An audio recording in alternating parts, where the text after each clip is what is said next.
Next up, part 2, we've got to think about what problems do we solve. So building your listing program, and we need to talk about this. All those lead sources we just talked about, great. If you don't have a product, a selling product to sell to them that solves their issues or problems, then you're calling up and going, hey, I saw your property came off the market yesterday. I was curious if you're still interested in selling. I've been in business for 10 years. I'm a pretty good agent. I'm trustworthy. I'm honest. I don't smell too bad. Would you be interested in meeting with me?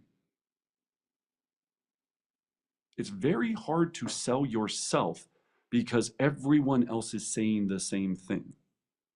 So what's your product? What's your program? What is your solve for their pain? Do you have a sell it in 60 days or I'll buy it program? Do you offer a cash offer program?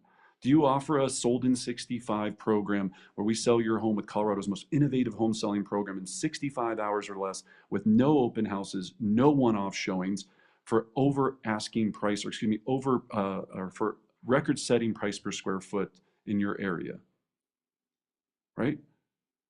What's special about you? What's special about your program? Do you offer staging? Do you focus strictly with people that have tenant occupied properties, right? People that are renting their places right now might still have tenants in place and they're going, I'm just trying to get the next renter, but I have somebody in place right now. I don't know if I could actually sell it with the tenant in place. I'm so glad I had the chance to speak with you. I focus and specialize in tenant occupied properties and I sell them all the time. May I explain? Right? So what problems are you solving? If it's the NED list, you don't call up and go, hey, notice that you're running out of money and you're probably going to go in foreclosure, sucker. I could probably help you sell because I want to get paid in a commission. No. What is your program? You're not even going to call and let them know that you know that they're in this financial issue. You're going to call and go, I was just giving you a ring. I work with investors that are looking to purchase properties for cash.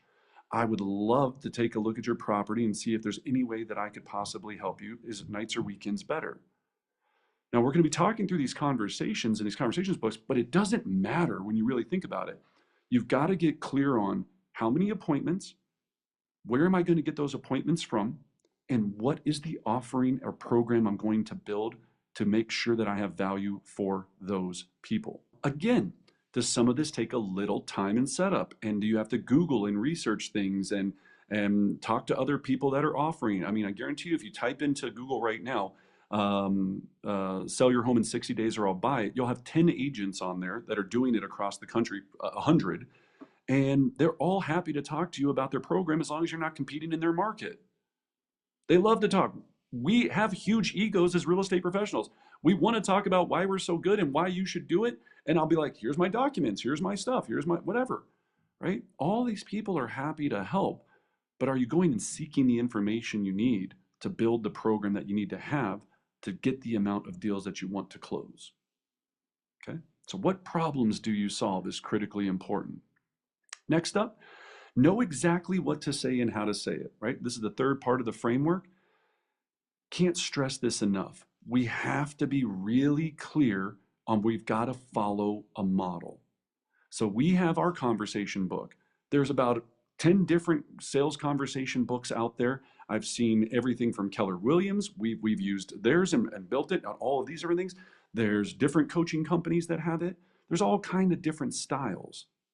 But I guarantee you, if you're not practicing and getting into understanding that this is just a technique, it is just a simple framework for you to continue to carry conversations from a no to not a no to a win, right? To a not W-I-N, but a W-H-N, H-E-N. Good spelling, right? So if I paused this right now and I asked you to call me as if I was an expired, would you feel comfortable doing it live on this session? Would you be confident? And you'd be like, Brendan, let me come off mute and I'll rip fire. Then we need more practice. Then we're not there yet, right? I wasn't either. I barely finished the 8th grade, emancipated. I was in the social service system till I was 17, emancipated to the Army. The only words I learned in the Army were words I can't say on here, right? I had to learn all of this, all of the techniques, all of the strategies, because my vocabulary was probably a solid 10 swear words, and kind of still is when I'm not doing these, right, behind the scenes. But, right, it's all able to be trained and learned. And here's how you do it, okay? We've got to memorize and internalize. What do they call it? And when you're learning any type of sport or a music, muscle memory. We've got to build that muscle memory. It's so critical to do that. So how do we do it, right? We block out 60 minutes on our calendar and record ourselves reading each page of the sales conversation book, right? That's a very simple first step. You can record this on your phone. Obviously, this is our old school version of the recorder. If you don't have, I mean, some of you are still using Samsung, so you probably don't have a recording thing on your phone, but that's just a Samsung joke. Sorry, Android users, that was an Android joke that took a long time to get there. No hate on Android, it's just weird. Let's be honest, right? So we're allowed to have fun here. I love Android users just as much, except when you're text messaging me to my iPhone. Right, we can record these scripts and sales conversations and dialogues into our phone, and now we have to brainwash ourselves and play them back over and over and over again. Back in the day, I had to do this with CDs that I got from the old school Mike Ferry coaching organization, and I would play them in my car, pull out the next one, put the next one in until the things burned out, right?